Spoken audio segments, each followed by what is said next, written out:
An excerpt from a story mentioned in Surah Al-Qalam, the 68th surah. There are a bunch of farmers and they are about to harvest the next morning, and it's going to be a really fruitful harvest.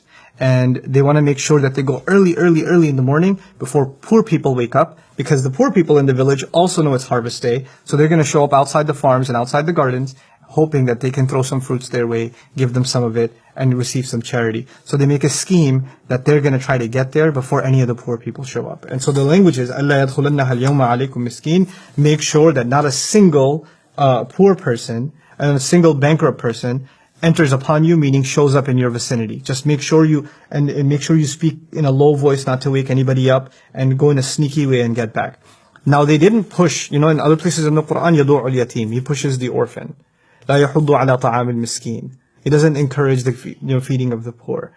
Other places you have people speaking ill or speaking harshly to the poor, right? Or reminding them that you're doing them a favor. But in this ayah, they haven't had any interaction with the poor. They haven't. They weren't mean to anyone. They didn't yell at anyone. They simply talked to each other and said, let's avoid them. Let's just have the intention of not helping them. That's all. I mean, their speech doesn't really amount to anything more than an intention to not help. That's it. That's their crime. And when they got to the garden, there was nothing there. It was فَطَافَ عَلَيْهَا طَائِفٌ مِّن رَبِّكَ وَهُمْ نَائِمُونَ. Allah sent a heavenly punishment to their garden, where when they got there, they actually said, إِنَّا لَضَالُونَ. We don't even, did we come to the right place? This can't be the place. Wait, this is our place? How are we made bankrupt? In other words, their denial, in their hearts, their desire to deny the bankrupt, landed them becoming bankrupt.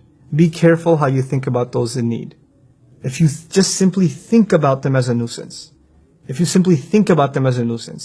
is a disease that lies deep inside your heart, and there are no bigger consequences in this life and in the next than diseases that are carried in our hearts. Actions are actually, they're worth something, but the matters of the heart are worth way more.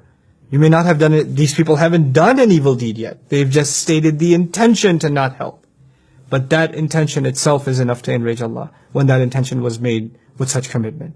May Allah Azza wa Jal keep us of those who have a clean heart towards other people, and not allow the corruptions inside of our hearts to manifest in things that are going to harm us in this life and harm us in the next. Barakallahu li wa lakum. Wassalamu alaikum wa rahmatullahi wa barakatuh.